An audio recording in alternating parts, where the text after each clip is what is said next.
అసలే శీతాకాలం, ఆపై మంచు తెరలు. ఇంకేముంది, మంచు కురిసే వేళలో అంటూ బెజవాడ ప్రజలంతా ఎంజాయ్ చేశారు.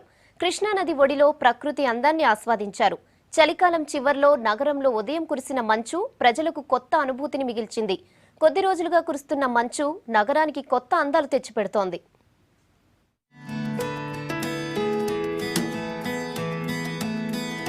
తెల్లవారుజామున కురిసే మంచు బెజవాడ నగరానికి కొత్త అందాలు తెచ్చిపెడుతోంది. వింటర్ కు వీడుకోలు పలికే టైంలో ఆహ్లాదకరమైన వాతావరణం విజయవాడ జనాలను అట్రాక్ట్ చేస్తుంది. ఆకాశం కిందకు వచ్చిందా అన్నట్లుగా దట్టమైన మంచు ఆవరిస్తోంది. ఎదురుగా వచ్చేవారు కూడా కనిపించనంతగా మంచు దుప్పటి కమ్మేస్తోంది. ఉదయాన్నే జాగింగ్ కు వచ్చేవాళ్లు అందమైన ప్రకృతిని చూసి ఎంజాయ్ చేస్తున్నారు. విజయవాడ మంచు చాలా విపరీతంగా కురుస్తుంది. ఎర్లీ మార్నింగ్ వాకింగ్ చేసుకునే వాళ్ళకి, జాగింగ్ చేసే వాళ్ళకి క్లైమాక్ట్ చాలా బాగుంది. పబ్లిక్ లేడీస్ కానీ జెంట్స్ కానీ ఇళ్లలోంచి ఈ ఆనందాన్ని చూస్తానికి పైకి వస్తూ తిరుగుతూ చాలా బాగుంది. విజయవాడ మొత్తం మంచు పడుతున్నా క్లైమాక్ట్ బాగుంది చూస్తానికి. కృష్ణా నదీ తీరంలో ప్రకాశం బ్యారేజ్, దుర్గామాత టెంపుల్, కొండ ప్రాంతాలు మంచు మసకలో మరింత ఎఫెక్ట్ గా కనిపిస్తున్నాయి.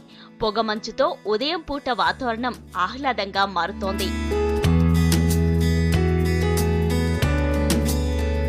నగరంలో కురుస్తున్న మంచు స్థానికులకు ఆహ్లాదంగా మారినా వాహనదారులకు మాత్రం ఇబ్బంది కలిగిస్తోంది. ఉదయం కూడా లైట్స్ వేసుకుని వెళ్లాల్సిన పరిస్థితి.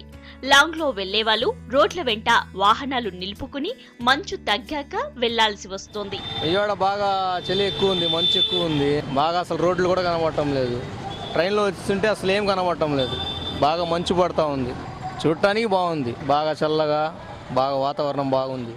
కొన్ని సమస్యలు ఉన్నా వింటర్ ఎండింగ్ లో కురుస్తున్న మంచు బెజవాడ ప్రజలను అట్రాక్ట్ చేస్తుంది.